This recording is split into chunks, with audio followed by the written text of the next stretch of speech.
नाज़रीन, एक और बड़ा अफसोसनाक वाकया मैं आपके साथ शेयर करता हूँ। ये गुजरांवाला में पाकिस्तान तहरीक इंसाफ के एक कारकुन है, रावली कैंट वाकये के अंदर इनको 5 साल की सज़ा दे दी गई 9 मई के वाकये में। और ये जो गुजरांवाला का डीसी है उसके दफ्तर के बार बार चक्कर लगाए गए कि ये जो फ़ारूक अब्दुल्ला साहब हैं इनकी अहलिया इंतकाल कर गई हैं, इन्हें जेल से निकाल कर पैरोल पे रिहाई दी जाए ताकि ये जाएं और जाकर अपनी अहलिया की तदफीन करें।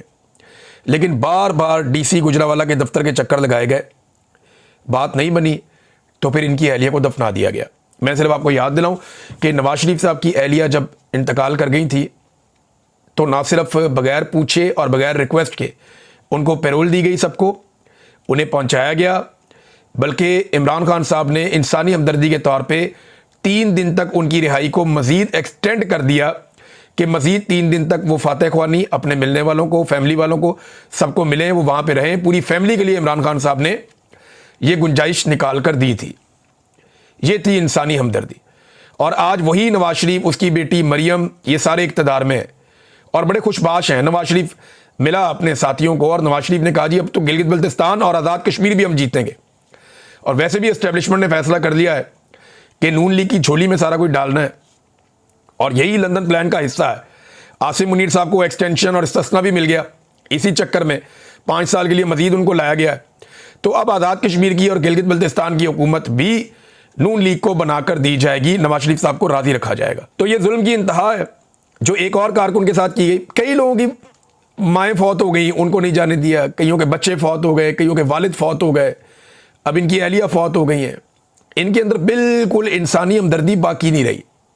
ये लोग इतने जालिम हो चुके हैं कि इन्हें इस बात का भी फिक्र नहीं है कि इन्होंने खुद भी मरना है और एक दिन ये सारे मर जाएंगे। इन्होंने जाके अल्लाह को जवाब नहीं देना। भाई मौलवी नहीं काबू आ रहे तो बाकी कौन काबू आएगा?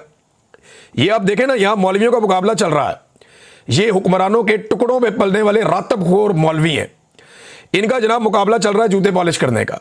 और एक मौलवी के बाद दूसरा जूते पॉलिश करता है, फिर तीसरा जूते पॉलिश करता है, फिर चौथा जूते पॉलिश करता है। और टका के इतनी इतनी दाढ़ियां इनकी, सफेद दाढ़ियां इनकी, जनाब ये खड़े हो गए वहां पे जज्बाती अंदाज में तकारीर करके आसिम मुनीर साहब के जूते पॉलिश कर रहे हैं।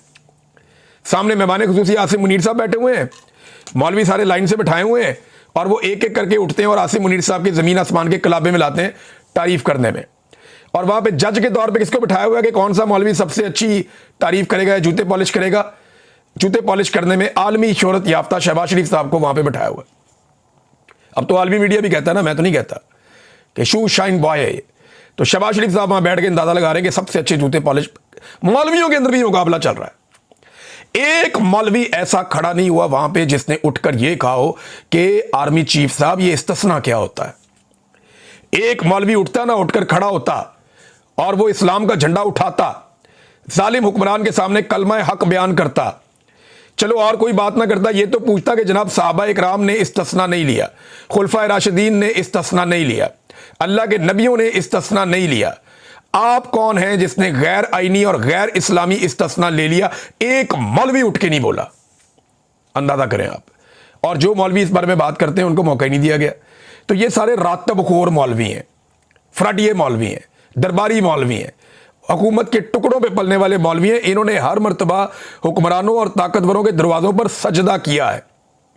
ये वो मौलवी हैं जिन्होंने कलमा हक भी जब बोला है ना तो मजलूम और कमजोर के खिलाफ बोला है और उसी को हमेशा तबाह किया है। ये उठ के कह रहे हैं तबाह कर देंगे, बर्बाद कर देंगे, आपके हाथ में बैत कर दें। ये जरा ताहिर अशरफी को सुने ना आप। ताहिर अशरफी एक ऐसा मौलवी है जो हर हुकूमत को तोहफे में मिलता है और इससे आपने परेशान नहीं होना। ये कल इमरान खान की हुकूमत आएगी ना तो ये इमरान खान के जूते साफ करेगा। यहां पे कोई और इमरान खान की जगह आ जाएगा, ये उसके जूते साफ करेगा। इसकी आदत है। ये मौलवी नहीं है, ये इस्लाम के लिए काम नहीं करता, ये हुक्मरान के लिए काम करता है। सुने जरा इसको, इमरान खान के बारे में कल ये क्या कहता था हाफिज ताहिर अशरफी, जरा सुने आप।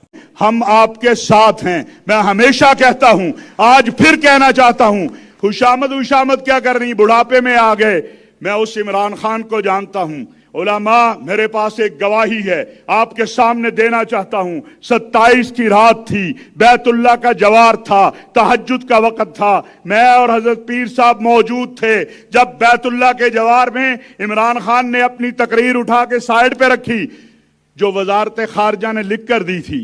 सेक्रेटरी खारजा परेशान था कि हमने तो जाब्ते और जो भी सारे डाल के दिए, ये क्या करने लगा है। इमरान खान का पहला जुमला यह था कि मेरी जिंदगी की ख्वाहिश थी। जनाब सदर साहब, चूंकि हम आईनी गवाह हैं, ये इमरान खान का जुमला था कि मेरी जिंदगी की ख्वाहिश थी कि कभी मैं तुम 57 सरबराहों से मुखातिब हूं। इस्लामी दुनिया के 57 सरबराह बैठे थे। कहा मेरी ख्वाहिश थी मैं कभी तुमसे मुखातिब हो जाऊं और तुमसे एक गुजारिश करूं, एक अर्ज करूं, एक इल्तिजा करूं कि आओ आका की नामूस के लिए आलमी सतह पर कानून साजी करवाएं। अक़वाम मुत्तहिदा के अंदर, OIC के अंदर क्या वो इमरान खान किसी गुस्ताख रसूल, किसी कादियानी नवाज का हामी हो सकता है? और मेरे अजीजों, हम भी बाल सफेद हो गए। जो अक़वाम मुत्तहिदा में वो कह आया है, उसके बाद किसी और चीज की जरूरत नहीं है। उसने अक़वाम मुत्तहिदा में कह दिया हम उस मोहम्मद अरबी सल्लल्लाहु अलैहि वसल्लम के मानने वाले हैं जो एक अल्लाह पे यकीन रखता है, अपनी जान तो कुर्बान कर सकते हैं, अपने कश्मीरी भाइयों को छोड़ नहीं सकते। इसके बाद मैं आखिरी बात कह के खत्म करना चाहता हूं। गालियां देना, तोहमतें लगाना, अफवाहें फैलाना, बदजुबानी करना, ये मुनाफिकों और अबू जहल के मानने वालों का काम। लेकिन पिछली मरतबा ये कहता था नून लीग वालों को मुनाफिक, अबू जहल और एस्टेब्लिशमेंट के लोग जो इमरान खान के खिलाफ थे, उस वक्त ये कहता था, क्योंकि उस वक्त जूता इमरान खान का था, टिका के पॉलिश किया इस आदमी ने। अब देखें, अब ये फिर हुक्मरान के साथ है, ये चेक करें। अब ये इमरान खान के खिलाफ हो गया है, अक्सर इमरान खान के खिलाफ आवाज उठाता है। अब यही मौलवी है और फील्ड मार्शल आसिम मुनीर की तारीफ कर रहा है। कल ये सुने, इस वतन के लिए आपके हाथ पे हम बैत करते हैं, जैसा कि मई में हमने कहा था कि 30 लाख मदारस के तालिब इल्म आपके एक हुक्म के मुंतजिर हैं। ये अइम्मा, ये खुताबा, हमें इससे परवाह नहीं है, क्योंकि हम इस पे यकीन रखते हैं कि फना फिल्लाह की तह में बका का राज मुज़मिर है। जिसे मरना नहीं आता उसे जीना नहीं आता। पाकिस्तान के खिलाफ मई के बाद तेजी क्यों आती है? इसलिए तेजी आती है कि आपने वो कर दिया जिससे दुनिया परेशान है। ये अल्लाह की मदद से और इस कौम और फौज के इत्तेहाद से हुआ। इंशाअल्लाह ये मेहराब व मिंबर कल भी आपके साथ था, आज भी आपके साथ है, आइंदा भी आपके साथ होगा। कि बहुत सारे अरब मुमालिक की यफैन कहला रहे हैं, आप जुनूदुल हरमैन शरीफैन कहला रहे हैं। लेकिन ये मौलवी है और ये हर एक को तोहफे में मिलता है हुकूमत में। जिसकी भी हुकूमत आ जाती है, कल किसी की भी हुकूमत आएगी, ये वहां पे भी ऐसी तारीफें कर रहा होगा। लेकिन इनको डर नहीं लगता मौलवियों को? इन्होंने अल्लाह रब्बुल इज़्ज़त को जाकर जवाब नहीं देना। इस्तिस्ना के बारे में कोई मौलवी पूछता ही नहीं था। मुझे तो खौफ है इन मौलवियों के बारे में। अल्लाह रब्बुल इज़्ज़त तो इनसे सवाल करेगा कि भाई तुम हुक्मरानों के दरवाज़ों पे जाके बजाय कलमा हक बयान करने के तुम वहां पे तारीफों के पुल बांध के आ जाते थे। वो अपने इस्तिस्ना ले रहे थे, वो करप्शन कर रहे थे, इंसानी हकूक़ की पामालियाँ कर रहे थे, औरतों और बच्चों को सड़कों पे घसीट रहे थे, चादर और चार दीवारी का तकद्दुस पामाल कर रहे थे। पूरी अवाम का उन्होंने मैंडेट चोरी कर लिया, लोगों की जेबों पे उन्होंने डाके डाले, पाकिस्तान की इकॉनमी का और हर चीज़ का उन्होंने बेड़ा गर्क कर दिया। जाकर एक मौलवी ने नहीं पूछा ये बात कि आप इसराइल की हिफाजत के लिए गजा में फौज क्यों भेज रहे हैं। एक मौलवी ने नहीं पूछा। कैसे ये बेशर्म लोग हैं। और भाई मैं ना पूछूं तो चलो, मेरी तो मैं कह दूंगा मैं मौलवी थोड़ी था, मैंने तो इस्लाम का ठेका नहीं लिया, इन्होंने तो ठेका लिया हुआ इस्लाम का। एक मौलवी खड़ा नहीं हुआ जो उठकर आसिम मुनीर से पूछता कि जनाब शहबाज शरीफ, आसिम मुनीर, आप दोनों बैठे हैं और भाई बताएं आप गजा में फौज क्यों भेज रहे हैं, किससे असला छीनना चाहते हैं, मुसलमानों को गैर मुसल्लह करके आप किसका फायदा करना चाहते हैं, इसराइल की हिफाजत की या उनकी सरहदों की जिम्मेदारी आप क्यों उठाना चाहते हैं। एक मौलवी ने नहीं पूछा। ये ऐसे फ्रडिये मौलवी पाकिस्तान को मिल गए बदकिस्मती से।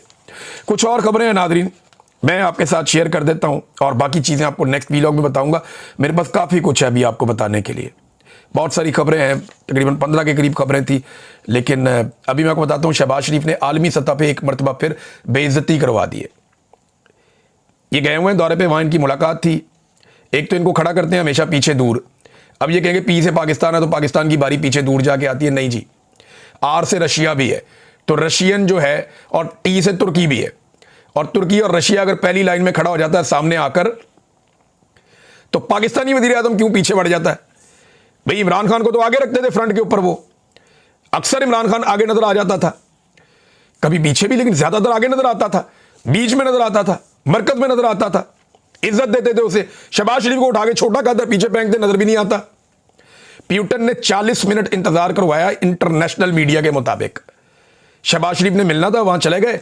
सरबराह मुमलिकत को इंतजार नहीं करवाया जाता, एक एक मिनट तय होता है। ऐसा लगता है डेलिबरेटली किया गया। दुनिया मजाक उड़ा रही है कि ये डिप्लोमेटिक एम्बेरसमेंट है। इंडियन मीडिया बहुत ज्यादा मजाक उड़ा रहा है, इस मामले को बहुत उठा रहा है। इसके ऊपर पाकिस्तानी दफ्तर खारजा को जवाब देना चाहिए कि क्या वाकई प्यूटन ने 40 मिनट तक शहबाज शरीफ साहब को खड़ा करके इंतजार करवाया। और शहबाज शरीफ एक जबरदस्ती मिलने वाला आदमी बन चुका है। यानी हम लोग इसको जानते हैं ना, कई लोग आते हैं, हमें अचानक मिलते हैं और वो तस्वीर का पोज इस तरीके से बनाते हैं जैसे हमें लगता है कि ये, और जब हम बाद में तस्वीर देखते हैं तो हमें लगता है जैसे ये आदमी हमारे साथ बचपन से, हमारा लंगोटिया दोस्त है, शुरू से हमारे साथ है। यानी वो आएंगे अचानक से, एक लम्हे के लिए कंधे पे हाथ रखेंगे, चेहरे पे मुस्कुराहट लेके आएंगे, हाथ ऐसे पकड़ेंगे जैसे बड़े बेतकल्लफ होंगे, तस्वीर खिंचवाते ही नॉर्मल हो जाएंगे। और वो तस्वीर बाद में ऐसा शो करते हैं जैसे कि बचपन से वो हमारे साथ है और हमारा एक पुराना ताल्लुक है। लोग ऐसा करते हैं। तो शहबाज शरीफ इसी तरह का एक जबरदस्ती मिलने वाला आदमी बन गया। ये चीप हरकतें शहबाज शरीफ साहब कर रहे हैं। ये हंस हंस के पोज बनाते हैं सारे हुक्मरानों को मिलके, और सरमायाकारी क्या आ रही है? सिफर। जितनी शहबाज शरीफ ने फोटो में बनवाई ना, फी फोटो पे भी $1 मिलियन आते ना, तो पता नहीं कितना पैसा पाकिस्तान में अरबों डॉलर आ जाते। लेकिन ये सिर्फ तस्वीरें आ रही हैं, पैसा वैसा पाकिस्तान में कोई नहीं आ रहा। फलक जावेद साहिबा ने बताया कि जेल में यास्मीन राशिद साहिबा की तबीयत बहुत खराब है, 3 दिन से वो सख्त बीमार है और उनके लिए दुआ की अपील की है। हुकूमत से तो हम रहम की तवक्को कर नहीं सकते, इंसानियत की तवक्को कर नहीं सकते, आईन और कानून की तवक्को कर नहीं सकते। आप सबसे गुजारिश है कि यास्मीन राशिद साहिबा के लिए दुआ करें। वो बीमार है, जेल में, उनकी तबीयत ठीक नहीं है। अल्लाह रब्बुल इज़्ज़त उन्हें सेहत और तंदुरुस्ती अता फरमाए। सोराब बरकत साहब अभी तक कैद में है। जो कश्मीर की जॉइंट एक्शन कमेटी है, उन्होंने 16 तारीख तक की डेडलाइन दे दी है कि अगर सोराब बरकत को ना छोड़ा तो फिर हम कश्मीर में एहतजाज शुरू करेंगे। इस पे बाद में हम बात करते हैं डिटेल में। लेकिन सोराब बरकत का कसूर क्या है, जरा ये सोचिए आप। कसूर सिर्फ इतना है कि वो हुकूमत की गलत चीजों को गलत बताता है। कसूर सिर्फ इतना है कि वो वाली आवाजें सुनवाता है जो आवाजें हुकूमत नहीं सुनना चाहती। बस ये कसूर है।